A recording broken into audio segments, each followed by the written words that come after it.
خلقا وأضاء للدنيا طريقا مشرقا وهدى من الرحمن يهدينا به للصالحات وللمكارم والتقى. السلام علیکم ورحمۃ اللہ وبرکاتہ. بسم اللہ الرحمن الرحیم. الحمد للہ رب العالمین والصلاة والسلام علی رسولہ الکریم نبینا محمد وعلی آلہ وصحبہ اجمعین. اما بعد.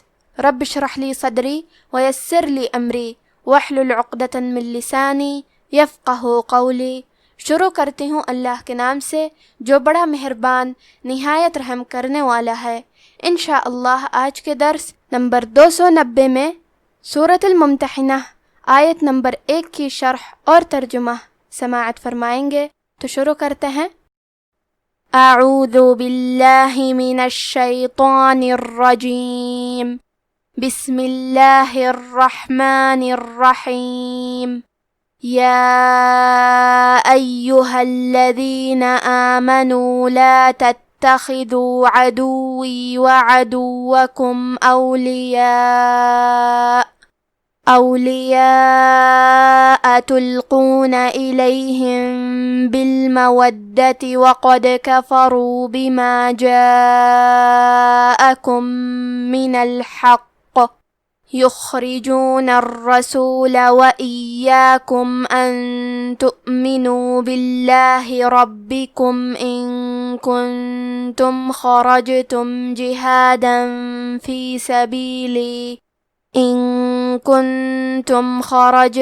جهادا في سبيلي وابتغاء مرضاتي تسرون إليهم بالمودة وأنا أعلم بما أخفيتم وما أعلنتم ومن يفعله منكم فقد ضل سواء السبيل. کلمت یا ایہا میں مد ہے. یہ مد جائز منفصل ہے. مد جائز منفصل کا معنی ہے کہ حرف المد پہلے کلمہ کے آخری میں ہو اور اس کی وجہ جو کہ حمزہ ہے وہ دوسرے کلمہ کے شروعات میں آئے. اس مد میں ہم اپنی آواز 2 سے 4 مد کے برابر لمبی کریں گے. کلمت ایہا میں یا پہ تشدید ہے تو ہمیں 2 حرف کے برابر یا کو پڑھنا ہے کیونکہ تشدید کی اصلیت 2 حرف ہے. جیسا کہ یہاں حرف لیا ہے تو یہ 2 یا ہے، یا ساکن اور یا متحرک. کلمت الذین میں لام کی تشدید کو ظاہر کریں گے. حرف دال کی ادائیگی زبان کے سر اور اوپر والے دانتوں کے اندرونی کناروں سے ہے. کلمت تتخذوا میں 2 تا ہے تو ہم یہ دونوں تا کو ظاہر کریں گے اور یہاں تا پہ تشدید ہے تو ہمیں 2 حرف کے برابر یہ تا کو پڑھنا ہے. خا کے ادائیگی حلق کے اوپر والے حصے سے ہے. خا حروف تفخیم میں سے ہے لہذا ہم حرف الخا کو موٹی آواز میں پڑھیں گے. کلمت عدوی میں عین کے ادائیگی حلق کے درمیان والے حصے سے ہے. واو پہ تشدید ہے وہ بھی زیر کا تو ہمیں یہ دونوں حرکات کو ظاہر کرنا ہے. کلمت عدوکم میں واو پہ تشدید ہے زبر کا تو ہم زبر کو ظاہر کریں گے. کلمت اولیاء میں مد ہے. یہ مد واجب متصل ہے. مد واجب متصل کا معنی ہے کہ حرف المد اور اس کی وجہ جو کہ حمزہ ہے دونوں ایک ہی کلمہ میں ہوں. اس مد میں ہم اپنی آواز 4 مد کے برابر لمبی کریں گے. کلمت تلقون میں لام ساکن ہے تو ہمیں لام کو ظاہر کرنا ہے. قاف کے ادائیگی زبان کے جڑ اور تالوں کے نرم حصے سے ہے. قاف حروف تفخیم میں سے ہے تو ہم حرف القاف کو موٹی آواز میں پڑھیں گے کیونکہ اس پہ پیش ہے تو ہمیں پیش کو ظاہر کرنا ہے. کلمت الیہم کے آخری میں میم ساکن ہے پھر حرف الباء آتا ہے. کلمت بالمودہ با حروف الاخفاء الشفوی میں سے ہے.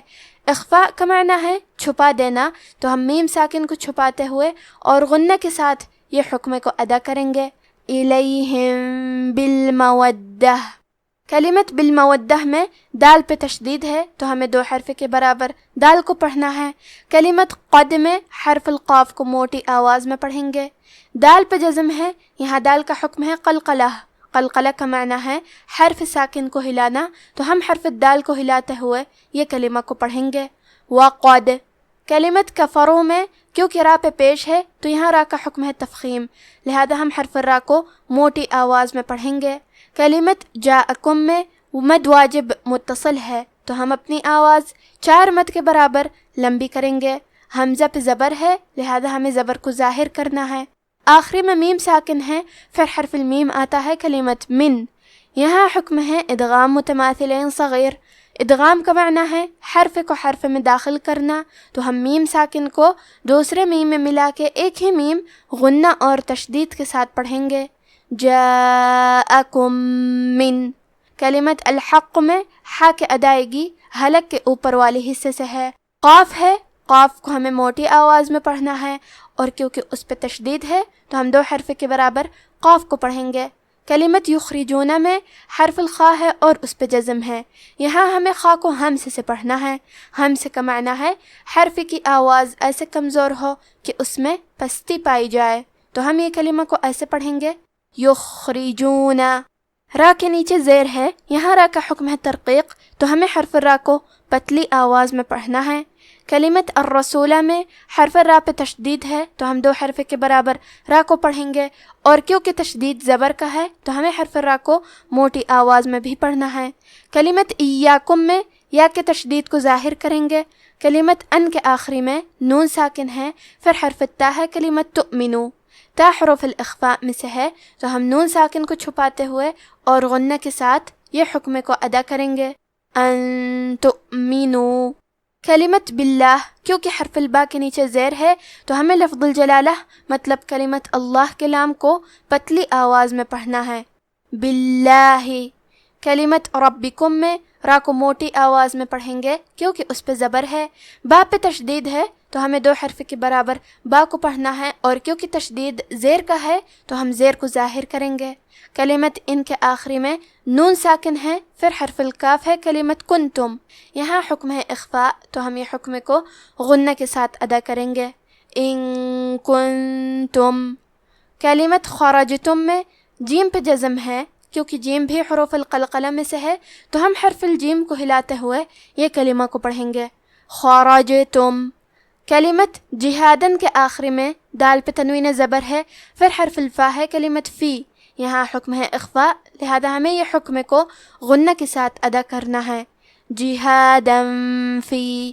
کلمت ابتغاء میں شروعات میں الف ہے، یہ حمزۃ وصل ہے تو ہم حمزہ کو ظاہر نہیں کریں گے، واو کے بعد حرف البا کو پڑھیں گے، کیونکہ یہاں با پہ جزم ہے لہذا یہاں با کا حکم ہے قلقلہ، تو ہمیں حرف البا کو ہلاتے ہوئے یہ کلمہ کو پڑھنا ہے، وابتغاء۔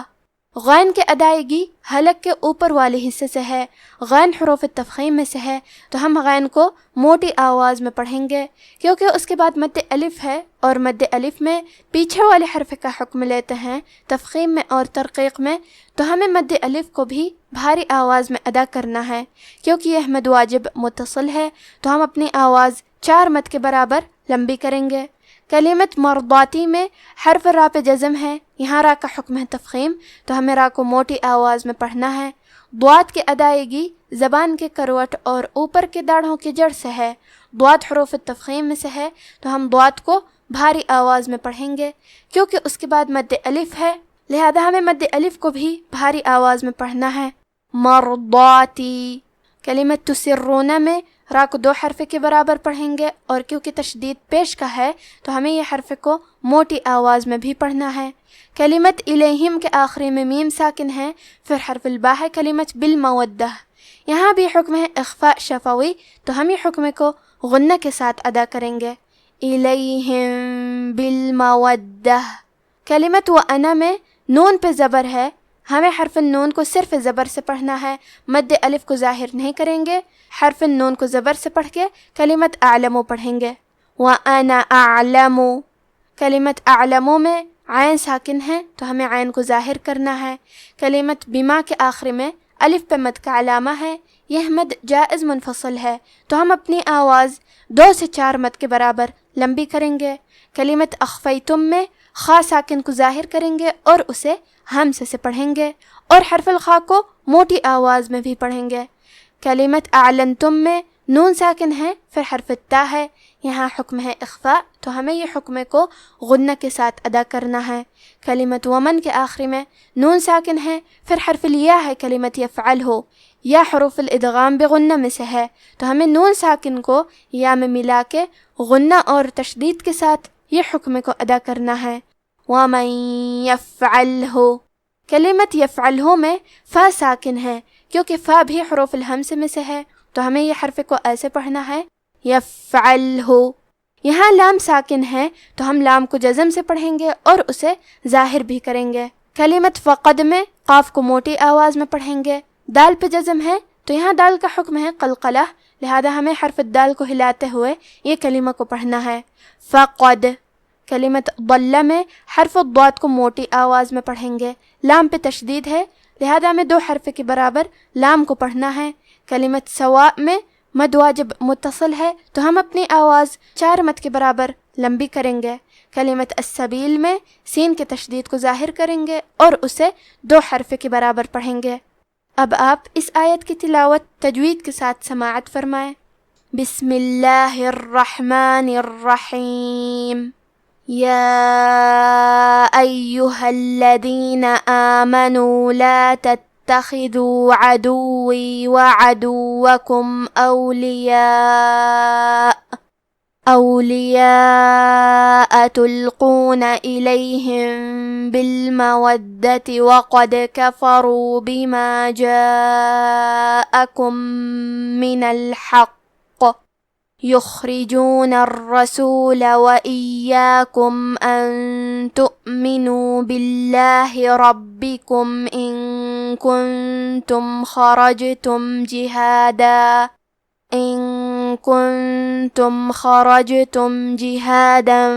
فی سبیلی وابتغاء مرضاتی تسرون الیہم بالمودۃ وانا اعلم بما اخفیتم وما اعلنتم ومن يفعله منكم فقد ضل سواء السبيل۔ مومنو، اگر تم میری راہ میں لڑنے اور میری خوشنودی طلب کرنے کے لیے مکے سے نکلے ہو تو میرے اور اپنے دشمنوں کو دوست نہ بناؤ۔ تم تو ان کو دوستی کے پیغام بھیجتے ہو اور وہ دین حق سے جو تمہارے پاس آیا ہے منکر ہیں، اور اس وجہ سے کہ تم اپنے پروردگار یعنی اللہ تعالیٰ پر ایمان لائے ہو، پیغمبر صلی اللہ علیہ وآلہ وسلم کو اور تم کو جلا وطن کرتے ہیں۔ تم ان کی طرف پوشیدہ دوستی کے پیغام بھیجتے ہو، اور جو کچھ تم مخفی طور پر اور جو علل اعلان کرتے ہو وہ مجھے معلوم ہے، اور جو کوئی تم میں سے ایسا کرے گا وہ سیدھے رستے سے بھٹک گیا۔ آج کا ہمارا درس یہیں ختم ہوتا ہے۔ وصلی اللہ علی نبینا محمد وعلی آلہ وصحبہ اجمعین، والسلام علیکم ورحمۃ اللہ وبرکاتہ۔